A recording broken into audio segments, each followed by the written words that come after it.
আর না, সাকিব স্যারেরও সুবিধা আছে। না না না, স্যার তো এ লেভেলস করায় না। তো স্যারের পুরো স্লটটাই তো স্যার ও লেভেলস স্ট্রেচ করে। না করায় না। এখন করার রুটিনই তো, রুটিনই দেয় না। আচ্ছা, এফিশিয়েন্সি মানে কি? ঠিক আছে, লেটস গেট ওভার। এফিশিয়েন্সি মানে হচ্ছে তোমার ইউ নিড টু আন্ডারস্ট্যান্ড যে তুমি এনার্জি যা দিবা ওটা আউটপুটে কনভার্ট হয়। এখন আউটপুটে কনভার্ট হলে ইউজফুল আউটপুট আউটপুট, আর ওয়েস্ট টু আউটপুট। তোমার গাড়িতে তুমি পেট্রোল দিছো, মানে যে পুরো পেট্রোল তুমি ইউজ করতে পারছো তা না। পেট্রোল থেকে অনেকখানি দিয়ে তোমার গাড়ি মুভ করছে, কিছু এনার্জি কি হয়েছে, হিট হিসাবে বার্ন করে নাই হয়ে গেছে, হুইচ ইজ আ লস। আমরা অলওয়েজ এটাই চাবো যে, ধরো আমার কি বলবো, ধরো আমি 100 টাকার তেল দিয়ে আমি গাড়িতে 100 টাকার তেল দিয়ে আমি 20 কিলো যাইতে পারবো। কিন্তু আমার জন্য বেটার হয় যদি ওই আমার জন্য যাইতে হবে কি, ধরো 40 কিলো, তাহলে আমার 100 টাকার তেল কয়বার নিতে হবে? 2বার নিতে হবে। কিন্তু যদি এমন হইতো যে 100 টাকার তেল দিয়ে আমি একবারে 40 কিলো যাইতে পারছি, তার মানে কি আমার জন্য আরো কম লাগতেছে না তেলটা, তার মানে কি বেশিরভাগ আমি ইউজ করে ফেলতে পারতেছি। 100 টাকার তেল থেকে আমি ধরো 50 টাকা ইউজ করলাম, 50 টাকা নষ্ট করলাম। এখন নতুন একটা গাড়ি আসলো, এই গাড়ির ম্যানুফ্যাকচারার তোমার এসে বললো এই গাড়িতে যদি আপনি 100 টাকা তেল ভরেন, তাকে 50 টাকা ইউজ করবেন না, 70 টাকা ইউজ করবেন, 30 টাকা গাড়ি নষ্ট করবে। মাইলেজ বেশি, that's what it is. Mileage বেশি, right, you guys know it. Mileage বেশি মানে কি? দুনিয়ার সব গাড়ি বারবার বারবার বারবার একই কথা বলতে থাকে, মাইলেজ বেশি মাইলেজ বেশি মাইলেজ বেশি মানে কি? তার মানে হইতেছে কি, এই গাড়ি মাইলেজ বেশি, সব গাড়ি তো সব জায়গায় যেতে পারে। কিন্তু যে গাড়ি মাইলেজ বেশি ওটা কি, 2000 টাকার তেল নিয়ে ওটা যত দূর যাবে, আর মাইলেজ কম যেটা 2000 টাকার তেল নিয়ে কি হবে, অতখানি যেতে হবে না, আরো বেশি তেল নিতে হবে। তার মানে a car that will convert more of the input into useful output, or it will use more of whatever is given as the input, is a more efficient machine. বুঝতেছি? ইনপুটের বেশিরভাগ যে ইউজ করতে পারে সে হইতেছে কি মোর এফিশিয়েন্ট। কারণ ধরো তুমি দুইটা মানুষকে খাইতেই দিতেছো, তুমি দুইটা লোক তোমার কাছে কাজ করে, তুমি বললে যে আমি তোমাদের দুপুরে লাঞ্চ দিব, কিন্তু আমি তোমার টাকা দিতে পারবো না। এখন তুমি ওরে লাঞ্চের টাকা দিই, লাঞ্চের করাইলে একই খাবার দুজনটা খাওয়াই দিলা, কিন্তু একজন 3 ঘন্টা কাজ করার পর বললো যে আমি এখন কাজ করতে পারবো না, আমার খারাপ লাগতেছে। আরেকজন একবার লাঞ্চ করার পর 5 ঘন্টা কাজ করতে পারে। তার মানে কি হচ্ছে, ওকে যা ইনপুট দেওয়া হচ্ছে ও আউটপুট কম্পারেটিভলি কি বেশি দিতেছে, so he becomes the more efficient man. ঠিক আছে? সো একটা সার্টেন অ্যামাউন্ট অফ এফিসিয়েন্সির ব্যাপার আছে। ঠিক আছে? সো যেমন এই যে একটু আগে তাসফিয়া যেটা বলতেছিলাম যে বডি মেটাবলিজম হাই মানে কি, তার মানে হইতেছি কি, দেখবা কিছু মানুষজন আছে, ধরো একই বার্গার দুটা মানুষ খাইলো, একজন খাওয়ার পর 4 ঘন্টা পরে বলবে বুড়ো এখন কিছু খাইতে পারবো না। খাইছি আমি, আই ফিল ফাইন, মানে উইচ ইজ মি। আমার আমার কিন্তু এমন, মানে আমি একটা কিছু খাওয়ার পর আমার অনেকক্ষণ পর্যন্ত কিছু আর খাইতে ইচ্ছা করে না, আমার মানে আমি ফাইন, গুড টু গো, আমার খাওয়ার লাগবে না। দেন দেয়ার আর আদার পিপল যারা ওটা খাওয়ার পর একটু পরেই বলবে যে আমার খিদা লাগতেছে, আমি খেতে পারতেছে, আমার শরীর খারাপ লাগতেছে। কারণ সবার বডি একভাবে কাজ করে না। কিছু মানুষের বডি কি করে, যার ইনপুট পাইছে অনেকক্ষণ আগে ইউজ করতে পারে, আর আরেকজনটা কি হয়, ইউজ কম করে ওয়েস্ট বেশি করে, তাড়াতাড়ি করে বার্ন করে নাই করে ফেলে। তো তাদেরকে আমরা বায়োলজিক্যাল টার্মসে কি বলি, মেটাবলিজম হাই। মেটাবলিজম হাই মানে কি, সোজা কথা, তুমি বইসা থাকলেও তোমার বডি কি করে, বার্ন করে সবকিছু হিট বানায় শেষ করে ফেলে। তো তোমার কি করে, আবার খাওয়ার লাগে। So it's a good thing in terms of the fact যে তোমার বডি বার্ন বেশি করতেছে, সো তুমি খাওয়া দাওয়া বেশি খাইলেও কি হবে, বার্ন করে নাই হয়ে যাবে। আর ফর পিপল লাইক মি, আমার যেমন কি প্রবলেম হয়, আমি অল্প খাইলেও I keep on gaining weight. তার মানে কি হয়, আমার বডি ইউজ কম করে, it can hold on to the energy for long period of time. Right, store বেশি করে, ও এনার্জি স্টোর করে রেখে দেয়, ও ইজিলি গিভ আপ করে না। তার মানে it's a more efficient machine আমার ক্ষেত্রে। কিন্তু এই এফিসিয়েন্সি কিন্তু is not a good thing. এটা স্টুডেন্টস করে, আচ্ছা ঠিক আছে, আমি ক্লিন করতে হবে, তুমি এই পাশে চলে যাও। কি করো বলো, স্টুডেন্টসরা কখন করে, কেমনে করে হ্যাঁ, ডোন্ট বদার, তুমি এখানে হাত রাখো, একটু পরে আমি কই বের বলছি clean করতে।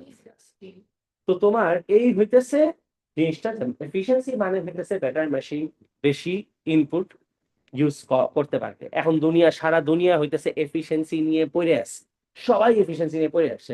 আমার আগে গাড়ি চালাইতো, আমার বাবা আমি দেখতাম গাড়ি চালাইতো 1 লিটার তেল দিয়ে 5 কিলো যাইতো, আবার তেল নিতে হইতো। আর এখনকার গাড়ি কি 1 লিটার তেল দিয়ে 8 কিলো যায়। তার মানে কি, ওই একই 1 লিটার, 1 লিটার মানে কিন্তু 1 লিটারই আছে, কিন্তু আরো বেশি দূর যাইতে হচ্ছে, মানে কি ইউজ বেশি করতে পারতেছে, নষ্ট কম করতেছে, so it's a more efficient machine. এখন আমরা 8 কিলো গেলেও বলি কি দূর ভালো না গাড়ি, মাত্র 8 কিলো যায়। কিন্তু আমি আমার বাবার জামানায় দেখতাম যে 5 কিলো গেলেও বলতে খুব ভালো লাগে, কারণ তখন there was so much of energy, it was not needed. তেলের দামই নেই ভাই, গাড়ি নেই মানুষের কাছে, তো গাড়ি এত তেল পড়ে আছে, এগুলো ইউজ করবে কে? সো যেমনি ইচ্ছা সেমনি জিনিসপত্র চলতো। এখনকার, আগের এসি 1 ঘন্টা চালাইলে যে বিল আসতো, এখনকার এসি 5 ঘন্টা চালাইলে ওই বিল আসে।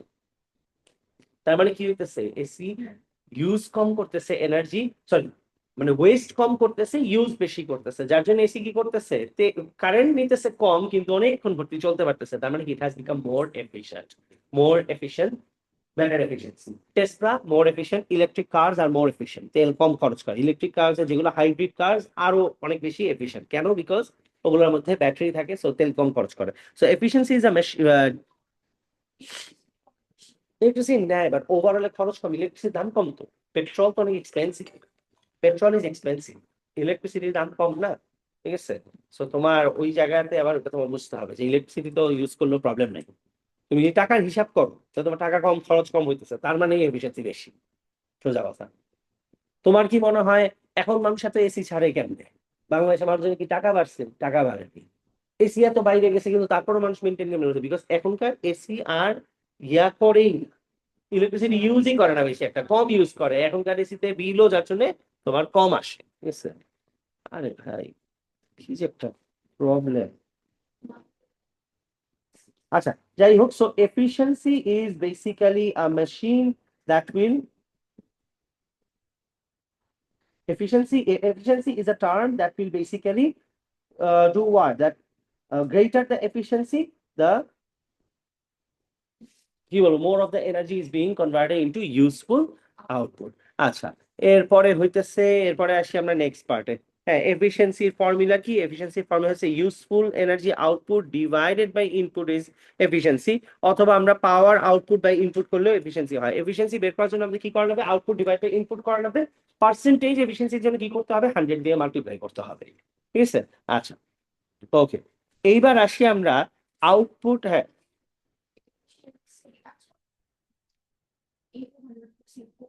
না না, সবসময় করতাম না। যদি বলে এফিসিয়েন্সি, তুমি আর মাল্টিপ্লাই বাই 100 করবা না। আর অনেক সময় যদি বলে যে ইয়া করবে, এফিসিয়েন্সি বের করো, তাহলে মাল্টিপ্লাই বাই 100 করবা না। যদি বলে পার্সেন্টেজ, না না, 100% মাল্টিপ্লাই করতে হবে। বলে যে বারবার বলছি, আমি এটা বলে সবসময় বলি, প্রত্যেক ব্যাচে বলি যে শুধু এফিসিয়েন্সি বললে তুমি 100 দিয়ে মাল্টিপ্লাই করবা না। না, তোমার এটা জন্য ফুল মার্ক কাটে না, 1 মার্ক কাটলে কাটতে পারে, 1 মার্ক কাটতে পারে, ফুল মার্ক কাটবে না। আচ্ছা, এখন এখানে দেখেন এই জায়গাতে একটা মেশিন আছে, the machine that looks like this. খেয়াল করে দেখেন, এই মেশিনটা আছে। এই মেশিনটা কি করতেছে? তোমার একটা, এত কিছু আমাদের বোঝার দরকার নাই। এই মেশিন থেকে আমাদের শুধু এটুকু বুঝলেই হবে, একটা মোটর আছে, যেই মোটরটা টান দিয়ে কি করতেছে, নিচ থেকে একটা ওয়েটকে টান দিয়ে উপরে উঠাইতেছে। আচ্ছা, তুমি আমার বলো, ইলেকট্রিসিটি দিয়ে ইউজ করে মোটর দিয়ে একটা ওয়েটকে আমরা উপরে উঠাইতেছি, ওয়েটকে উপরে উঠানোটা কি ইনপুট না আউটপুট?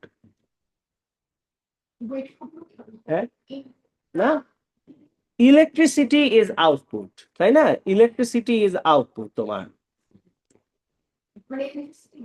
সরি, ইলেকট্রিসিটি হচ্ছে কি ইনপুট, ইলেকট্রিসিটি ইজ ইনপুট। আর তাহলে আউটপুট কোনটা বলো?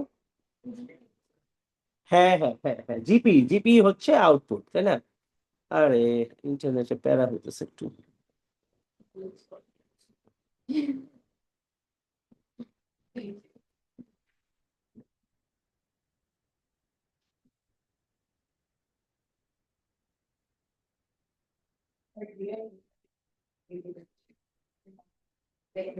অনেক প্যারা হইতেছে সব দিক থেকে, খালি ইন্টারনেট অনেক প্রবলেম করে, কোনোটাই ভালো না। আমি বুঝি না কি যে আসলে করলে ঠিক হবে এটা।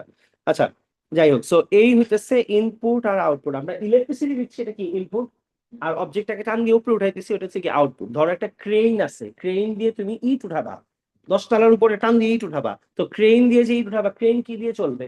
ট্রেন চলতেছে পেট্রোল দিয়ে, তাহলে পেট্রোল কি ইনপুট না? আর উপরে উঠাবা, যে উপরে উঠাইলে কি এনার্জি গেইন করবে ও? জিপি গেইন করবে, ওইটা কি আউটপুট। সে এই জায়গাতে তুমি কি করবা, উপরে যে উঠছে, ঠিক আছে, ও যতটুকু উপরে উঠছে, খেয়াল করেন, ধরলাম আমরা জিনিসটা এরকম, আহ এই জায়গাতে খেয়াল করে দেখেন, যদি আমরা মোটর থেকে এখানে একটা জিনিসকে উপরে টান দিয়ে উপরে উঠাই, তাহলে কতটুকু উপরে উঠছে এটা আমরা বের করতে পারবো না, হাইট মিটার রুল দিয়ে মাইপে, তাহলে ওইটাকে যদি mgh করে আমি কি পাবো, ওর জিপি পেয়ে যাবো। এন্ড এটাকে যে টান দিয়ে বের করছি, এখানে একটা মেশিন দিয়ে টান দিয়ে বের করছি না, মোটর দিয়ে, মোটরের সাথে যদি একটা ভোল্ট মিটার কানেক্ট করি তাহলে আমি কি পাবো, ভোল্টেজ। অ্যামিটার কানেক্ট করলে কি পাবো, কারেন্ট। কয় সেকেন্ড লাগছে ওটা দিয়ে কি পাবো, টাইম পাবো। তাহলে ভিআইটি করলে আমি কি পাবো, ইলেকট্রিক্যাল এনার্জি পাবো না, ইলেকট্রিক্যাল এনার্জি মানে এটা কি হয়ে যাচ্ছে আমার ইনপুট। আর এমজিএইচ করে যেটা পাইলাম ওটা কি হইলো আমার আউটপুট হইলে, এই আউটপুট ডিভাইডেড বাই ইনপুট করছো, তার মানে তুমি কি পেয়ে যাবা, এফিসিয়েন্সি পাবা। এভাবে করে মেশিনের এফিসিয়েন্সি এই জায়গাতে আমরা চেক করে দেখতেছি আর কি efficiency। আর এছাড়া লাস্টে কি আছে খেয়াল করে দেখেন, the energy conversion that are taking place when a person is bungee jumping. কারণ বানজি জাম্পিং করার সময় কি হবে, একটা মানুষ উপর থেকে ধরলাম, হুম হুম হুম, তোমার ফার্স্টে কি আছে, during the jump GP gets converted into kinetic energy as the person falls. আচ্ছা ধরলাম একটা মানুষ উপর থেকে নিচে পড়তেছে, ও যখন উপর থেকে নিচে পড়তেছে তো ওর জিপিটা কিসে কনভার্ট হচ্ছে, কাইনেটিক কনভার্ট হচ্ছে। এই কাইনেটিক কনভার্ট হয়ে ইভেনচুয়ালি গিয়ে ও কি করছে, একটা ম্যাটের মতো জিনিসে পড়তেছে, ওটা কি আছে, স্প্রিং এর কারণে একটু নিচের দিকে যাচ্ছে। কাইনেটিক এনার্জি জিপি কনভার্ট হচ্ছে কাইনেটিকে, কাইনেটিক যখন নিচের দিকে ওটাকে স্ট্রেচ করছে তখন এটা কিসে কনভার্ট হয়েছে, ইলাস্টিক পোটেনশিয়াল এনার্জিতে স্টোর হয়েছে, রাইট। ইলাস্টিক পোটেনশিয়াল অথবা ইলাস্টিক স্ট্রেইন তুমি যেটাই বলো, এইটা কি হবে, স্ট্রেচ করে আবার উপরের দিকে ধাক্কা দিবে, ধাক্কা দিলে তখন কি হবে, পুরো ইলাস্টিক পোটেনশিয়াল আবার will be converting to one kinetic energy.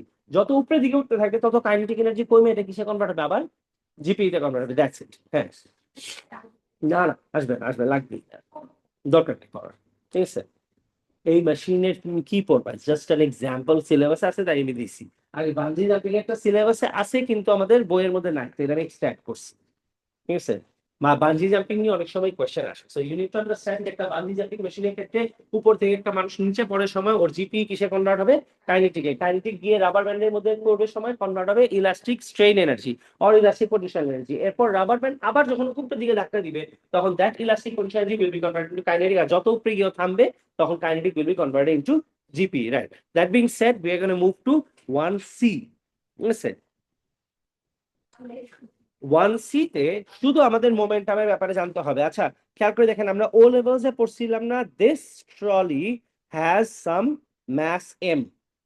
ও যখন একটা ভেলোসিটি দিয়ে মুভ করবে, ওর ভেলোসিটি এখন তোমার যা আছে, ধরলাম আমরা ইনিশিয়ালি ওর ভেলোসিটি যা ছিল ওটাকে আমরা কি বলবো, ইনিশিয়াল ভেলোসিটি। একটু পরে ওর ভেলোসিটিটা যদি বাড়ে তাহলে ওটাকে আমরা কি বলবো, it will be called the final velocity. আমরা জানতাম যে যে কোনো একটা অবজেক্টের ম্যাসের সাথে যদি তুমি ভেলোসিটি মাল্টিপ্লাই করো তাহলে কি পাবা, product of mass and velocity. আমি ও লেভেলে বলছিলাম, if you remember, momentum does not have a definition. মোমেন্টামের কোনো ডেফিনেশন নাই। মোমেন্টামের ডেফিনেশন কি, মোমেন্টামের ডেফিনেশন হচ্ছে ম্যাস মাল্টিপ্লাইড বাই ভেলোসিটি। যদি কেউ তোমায় জিজ্ঞেস করে what is momentum, there is no definition. What is momentum? Momentum is mass and multiplied by velocity, শেষ। তার মানে আমার ভেলোসিটি আগে ছিল হইতেছে 10 মিটারস পার সেকেন্ড, আর আমার ভেলোসিটি একটু পরে হইছে 30 মিটারস পার সেকেন্ড। আমার ভেলোসিটি চেঞ্জ হয়েছে, আমার ম্যাস ছিল হইতেছে 2 কেজি, তা আমার কি হয়েছে, ম্যাস কি সেমই আছে না, বাট ভেলোসিটি তো চেঞ্জ হয়েছে। সো ইনিশিয়ালি আমার মোমেন্টাম ছিল কি mu, আর পরে গিয়ে কত হবে mv, তাহলে চেঞ্জ ইন মোমেন্টাম কত হবে, mv মাইনাস mu। আচ্ছা এখন এক্স্যাক্টলি মোমেন্টাম চেঞ্জ হইলো আমার, ধরলাম 20,000, 20,000, তার মানে কত হয়েছে, জিরো থেকে ধরলাম আমারটা হয়ে গেছে কত, 20,000। তাহলে চেঞ্জ ইন দ্য মোমেন্টাম কত, 20,000। কারণ 0 থেকে 20,000 পর্যন্ত যে মোমেন্টাম তোমার বাড়ছে, এটা বাড়তে তোমার 2 সেকেন্ডও লাগতে পারে, 20 সেকেন্ডও লাগতে পারে। যদি 20 সেকেন্ড লাগে তার মানে প্রতি সেকেন্ডে কত করে বাড়ছে, 1,000 করে। আর 0 থেকে 20,000-এ গেছো 2 সেকেন্ডে বাড়ছে, তার মানে প্রতি সেকেন্ডে বাড়ছে কত করে, 10,000 করে। So we need to understand the change in the momentum remains the same, but the time taken is what matters. So we divide it by the time. That means change in the momentum happening per second, which is called the rate of change of momentum.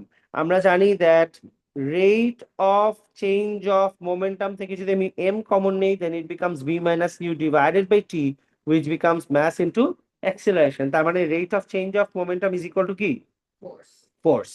যার জন্য আমরা আমাদের এইটুকু শুধু জানতে হবে, force is equal to mass into acceleration. ফোর্সের আরেকটা ইকুয়েশন কি, mv minus mu divided by t। আর মোমেন্টাম তোমার জানতে হবে that the momentum of an object is equal to mass times the velocity শেষ।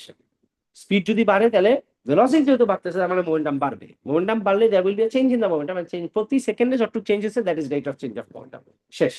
মোমেন্টামের ডিটেইল আমাদের এ টু তে আছে, এ এসে আমাদের এতটুকু জানলেই চলবে। এটুকু যে কেন ইনক্লুড করছে I have no clue, but এটা যে এ এসে কেন ইনক্লুড করা দরকার বিকজ পুরা মোমেন্টামের ইন ডিটেইল সব পড়া হইতেছে এ টু তে, কিন্তু এএস এর মধ্যে এতটুকু রিসেন্টলি অ্যাড করা হয়েছে তাই এটা 1C নামে দেওয়া হয়েছে। এই পড়ানো হয়ে গেল, we are done with unit 1। We will start question paper in the next class and your first paper I think will be 23 Jan 23 unit 1। ঠিক আছে, তোমরা Jan 23 unit 1 করো। That's it। আমি ধরো রেকর্ডিং অফ, ও আচ্ছা।